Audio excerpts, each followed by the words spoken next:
Bonjour à tous et à toutes. En cette journée assez maussade, je vais faire le lien sur la vidéo précédente qui parlait des blessures d'enfance pour vous parler de la notion d'enfant intérieur. L'enfant intérieur, comme beaucoup d'acteurs du développement personnel l'appellent, c'est cet enfant qui est toujours en nous, qu'on a des fois oublié, qu'on n'a pas écouté, qu'on n'a pas entendu, qu'on n'a pas soutenu et qui est toujours présent. J'ai fait un stage merveilleux il y a de ça un an avec Jacques Martel, que j'ai eu le grand plaisir et je dirais l'honneur de rencontrer. Voilà, cet homme que j'admire infiniment pour nous avoir partagé le dictionnaire des malaises et des maladies, qui est un peu mon livre de chevet, et tant de notions si importantes. Et du coup, il est très souvent de passage à Marseille et organise des stages de développement personnel, notamment sur la restauration de l'enfant en soi. C'était un stage en collectif et c'est toujours ultra puissant le collectif, parce que souvent ce vieil adage, quand on est seul on va plus vite, mais quand on est plusieurs on va plus loin.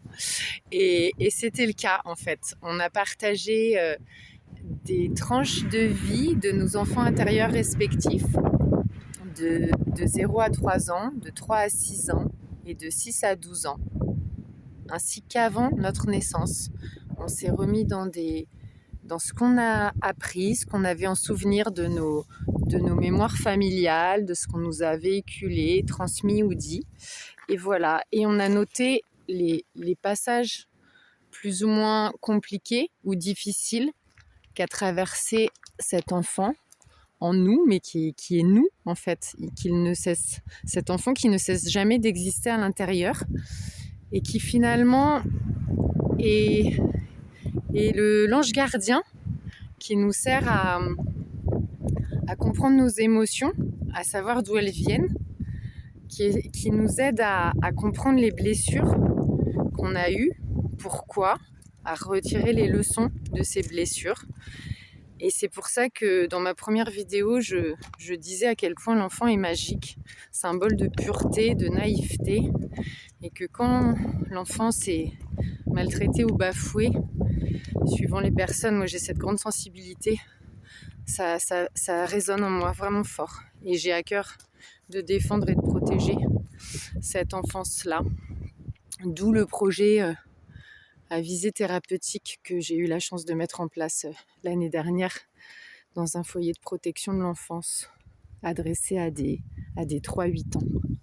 Voilà, donc je fais ce petit rappel pour dire que l'enfant intérieur est cette énergie d'enfance qui habite en chacun d'entre nous et que chacun, je pense, a à cœur de réveiller, parce que l'enfant, c'est aussi la joie de vivre, c'est la spontanéité, c'est dire les choses sans filtre, c'est exprimer sa joie, sa peur, sa tristesse, sa colère. Et malheureusement, les éducations prennent le pas après sur l'expression de ces émotions. Et c'est ce qui bloque après, c'est ce qui cristallise dans le corps. C'est toutes ces émotions bloquées, non exprimées, qui provoquent des malaises, voire des maladies. Donc voilà, dans cette petite vidéo, j'ai fait plusieurs transitions. Ça va des blessures d'enfance à l'enfant intérieur, aux émotions et à la cristallisation de ces émotions qui se transforment en maladies. Et voilà, et toutes ces notions sont très très bien explicitées par Monsieur Jacques Martel et son dictionnaire, du coup, des malaises et des maladies, que je recommande vivement. Voilà, je vous souhaite une très belle journée ou une très belle soirée, suivant le moment où vous écouterez cette vidéo. Et je vous dis à la semaine prochaine pour un nouveau partage. Et sans doute ce sera un partage qui se passera au niveau du corps, des organes et sans doute des 7 centres énergétiques essentiels que chacun de nous a dans le corps, les 7 chakras. Voilà, à bientôt!